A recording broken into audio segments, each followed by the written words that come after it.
আসসালামু আলাইকুম, সবাই কেমন আছেন? দেখতে পারতেছেন যে কীরকম শিলাবৃষ্টি হইতেছে। প্রচণ্ড বৃষ্টি হইতেছে, তার মধ্যে এরকম শিলাবৃষ্টি হইতেছে। মানে সৌদি আরবে এরকম মানে দেখা হয় নাই যে এরকমের শিলাবৃষ্টি। তার মাঝে প্রচুর ঝড়। এখন বৃষ্টি কম, কিন্তু শিলাবৃষ্টিটা প্রচণ্ড হইতেছে। আমাদের বাংলাদেশে যেরকম মানে একটু বৃষ্টি কম হয়, কম হওয়ার পরে দেখা যায় যে আবার শিলাবৃষ্টিটা হইতেছে। ঠিক সেম ওই রকমের বাংলাদেশের মতন বৃষ্টি কম, আকাশের অবস্থা দেখা গেছে মানে কি রকমের অবস্থা যে মানে হইতেছে। আর একটু যদি বড় আকারে পড়তো মানে গাড়ি মানে গাড়ি টাড়ি সব কিছু মানে ভেঙে যেত, এরকমের অবস্থা হয়ে গেছে। মানে যে কিরকম যে হইতেছে দেখা যেতে দেখতেছেনই তো, মানে প্রচন্ড হইতেছে।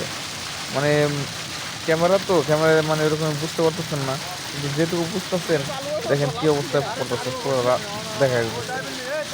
আর এরকমের মানে যদি হয় তাহলে বুঝলেন যে আল্লাহ সবকিছুই রহমতের মালিক, আল্লাহ সবকিছুই ভালো ইচ্ছা সবকিছুই।